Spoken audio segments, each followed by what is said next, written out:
அதாவது மொத்தம் ஒரு 297 அறிவிப்புகள். அதாவது அங்கங்க பிட்டு பிட்டா குடுத்துட்டே வந்தாரு அவரு. இப்ப மொத்தமா ஒரு 297 அ அ வாக்குறுதிகளை தொகுத்து அறிக்கையா வெளியிட்டிருக்காங்க.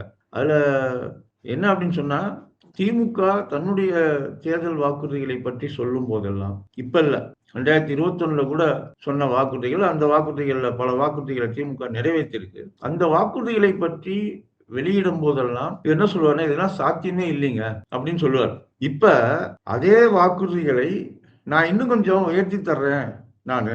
அதாவது முன்னாடி ஈ அடிச்சான் காப்பின்னு ஒண்ணு சொல்லுவாங்க. அந்த அந்த மாதிரி கிட்டத்தட்ட என்ன வாக்குறுதிகள் இருந்ததோ, அதுல கொஞ்சம் நான் வந்து அதிகமாவே தர்றேன் நானு. அதாவது எதை சாத்தியம் இல்லைன்னு சொன்னாரோ, அத அதிகமா தர்றேன்னு சொல்றாரு.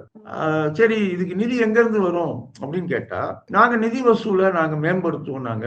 நிதிநிலையை மேம்படுத்திடுவோம். அதன் மூலமா இதெல்லாம் ஈடுகட்டுவோம் அப்படின்னு சொல்றாரு. அப்ப அதன் மூலமா ஈடுகட்டுவோம்னு சொன்னா, 2011லிருந்து 2021 வரையிலான அதிமுக ஆட்சி காலத்துல அப்படி ஏதாவது செஞ்சு இத ஈடுகட்டக்கூடிய வாய்ப்புகள் இருக்குதா?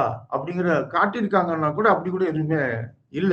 அப்ப அப்படி இருக்கும்போது, இதன் மீதான நம்பகத்தன்மை இருக்கிறதுக்கான வாய்ப்புகள் இல்லைன்னு தான் நம்ம வந்து பார்க்கிறோம் நம்ம.